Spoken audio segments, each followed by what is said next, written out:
News bulletin में आपका स्वागत है। आइए जानते हैं बिहार की 30 फटाफट बड़ी खबरों को। वरमाला के दौरान शादी समारोह में उस समय अफरा तफरी मच गई जब नकाब बांधकर पहुंचे एक युवक ने दुल्हन को गोली मार दी। बताया गया कि आरोपी लड़कियों के बीच घुसकर फायरिंग करने लगा। दुल्हन के पिता ने कहा कि युवक एक तरफा प्यार करता था और इसी वजह से उसने इस वारदात को अंजाम दिया।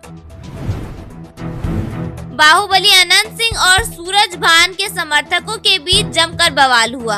छोटे सरकार के एक करीबी ने आरोप लगाया कि गमछे से गला घोंटकर मारने की कोशिश की गई। इस मामले में सूरज भान समेत 8 लोगों के खिलाफ केस दर्ज किया गया है। जयमाला, 7 फेरे और विदाई के बाद दुल्हने ससुराल पहुंची, लेकिन थोड़ी देर बाद ही फरार हो गई। दुल्हन राजस्थान से शादी करने के लिए आए थे और इसके लिए 5 लाख रुपए दिए थे।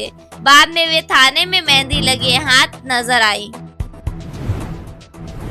सीबीआई ने एसआईटी के 4 अधिकारियों से अलग अलग पूछताछ की। जांच एजेंसी ने सवाल उठाया कि एफआईआर लिखने में देरी क्यों हुई और बिना मेडिकल जांच के दुष्कर्म से इनकार क्यों किया। अमित शाह 3 दिवसीय बिहार दौरे पर पहुंचेंगे। किशनगंज में भारत नेपाल सीमा सुरक्षा को लेकर बैठक करेंगे और पश्चिम बंगाल के भाजपा नेताओं से भी बातचीत करेंगे। नितिन नवीन ने गांधी परिवार की राजनीति पर सवाल उठाते हुए नेहरू से लेकर गांधी जी तक की विरासत को समझौते वाली लेगेसी बताया। उन्होंने आरोप लगाया कि राहुल गांधी विदेशी शक्तियों की कठपुतली हैं। विधानसभा में आवास योजना में घूसखोरी का मुद्दा उठा। सत्ता पक्ष के विधायकों ने ही सरकार को घेरा। मंत्री ने कहा कि मामले की जांच कर दोषियों पर सख्त कार्रवाई की जाएगी। एक शादी समारोह में रसगुल्ले को लेकर विवाद इतना बढ़ गया कि मारपीट हो गई।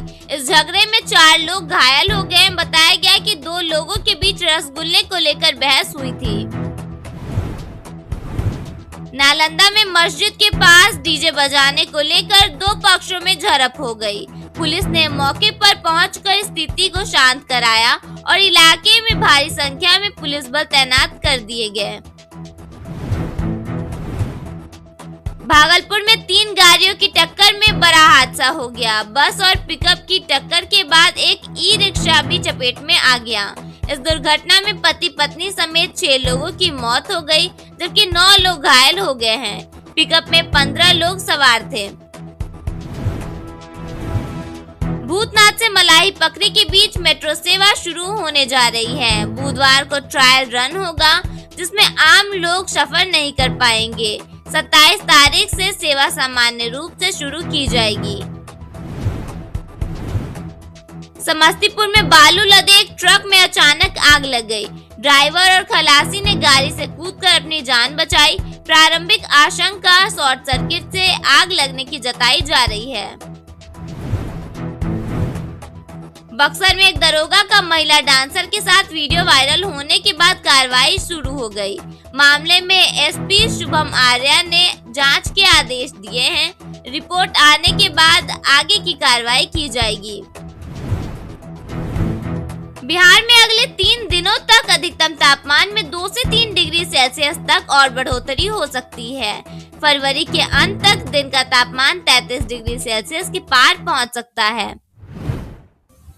पूर्व मध्य रेलवे के दानापुर, समस्तीपुर और पंडित दीनदयाल उपाध्याय समेत सभी मंडलों में चलने वाली हाई डिमांड स्पेशल ट्रेनों में जल्द बड़ा बदलाव देखने को मिल सकता है। भारी भीड़ वाली 7 प्रमुख ट्रेनों को आधुनिक सुविधाओं से लैस नई रेक से चलाने की तैयारी है, ताकि यात्रियों को अधिक आरामदायक सफर मिल सके। इस पहल का सीधा फायदा पटना से दिल्ली, मुंबई और हैदराबाद जैसे शहरों के बीच यात्रा करने वाले यात्रियों को मिलेगा। बिना एसी श्रेणी की ये ट्रेनें आम यात्रियों के बजट में बेहतर और अपेक्षाकृत आरामदेह सफर का विकल्प देंगी, जिससे होली के दौरान घर वापसी की यात्रा और आसान हो सकती है।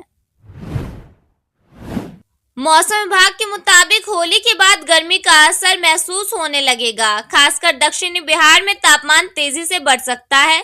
दोपहर के समय धूप में खड़े रहना मुश्किल हो सकता है और गर्मी असहज करने लगेगी। मार्च के मध्य तक पटना सहित कई शहरों में अधिकतम तापमान 35 डिग्री के आसपास पहुंच सकता है। अधिकतम तापमान 35 डिग्री के आसपास पहुंच सकता है। जनगणना 2027 के फर्स्ट फेज की तैयारी शुरू हो गई है। मकान लिस्टिंग और घर घर सर्वे के लिए मास्टर ट्रेनरों का 4 दिवसीय ट्रेनिंग शुरू हो गया है। बिहार के अलग अलग जिलों से आए ट्रेनर को इस अभियान की बारीकियां सिखाई जा रही हैं ताकि आगे पूरे राज्य में सही तरीके से काम हो सके। केंद्र सरकार ने बिहार की लाखों महिलाओं को खुशखबरी दी। प्रधानमंत्री उज्ज्वला योजना से गैस कनेक्शन देने को लेकर मंजूरी मिल गई है। पेट्रोलियम एवं प्राकृतिक गैस मंत्रालय की तरफ से बिहार को 25 लाख उज्ज्वला कनेक्शन स्वीकृत किए गए हैं। दरअसल यह मुफ्त गैस कनेक्शन बीपीएल परिवार को मिलना है, जो कि अब तक पारंपरिक तरीके से खाना बनाने यानी कि लकड़ी या फिर कोयले के चूल्हे पर खाना बनाने के लिए निर्भर है। पटना नगर निगम ने शहर में मांस मछली की बिक्री को लेकर नई गाइडलाइन जारी कर दी है। अब पटना के हर मीट मछली दुकानदार को अनिवार्य रूप से लाइसेंस लेना होगा। खास बात यह है कि दुकानों की पारदर्शिता बढ़ाने के लिए सरकार हर दुकानदार को एक यूनिक क्यूआर कोड जारी करेगी, जिससे ग्राहक और प्रशासन एक क्लिक पर दुकान की पूरी जानकारी देख सकेंगे। स्वच्छता और सार्वजनिक स्वास्थ्य को ध्यान में रखते हुए लिया गया यह फैसला पटना की सूरत बदलने वाला साबित हो सकता है।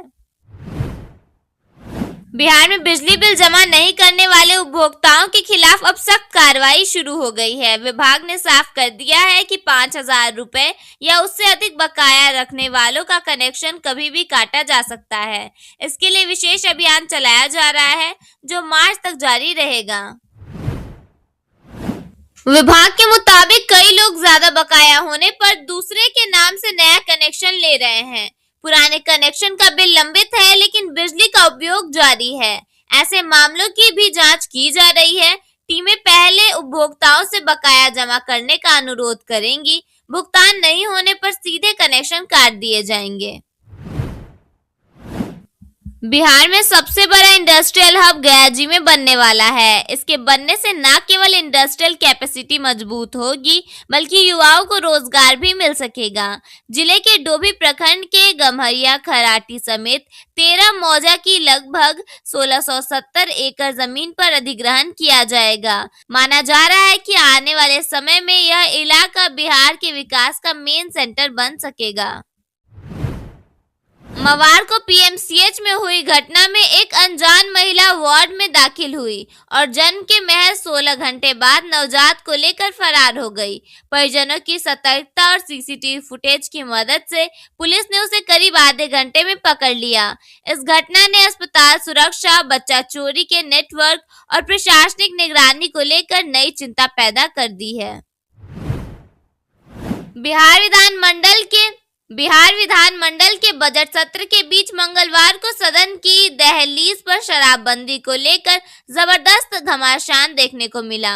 इस मुद्दे पर न केवल राजद और कांग्रेस जैसे विपक्षी दल हमलावर थे, बल्कि एनडीए के साथी दल रालोमो और लोजपा के सुर भी बदले बदले नजर आए। जहां एक और विपक्ष ने इसे कागजी शराबबंदी करार दिया, वहीं नीतीश सरकार के दिग्गज मंत्रियों ने मोर्चा संभालते हुए यह साफ कर दिया कि शराबबंदी केवल एक कानून नहीं, बल्कि जनता का अटूट जनादेश है।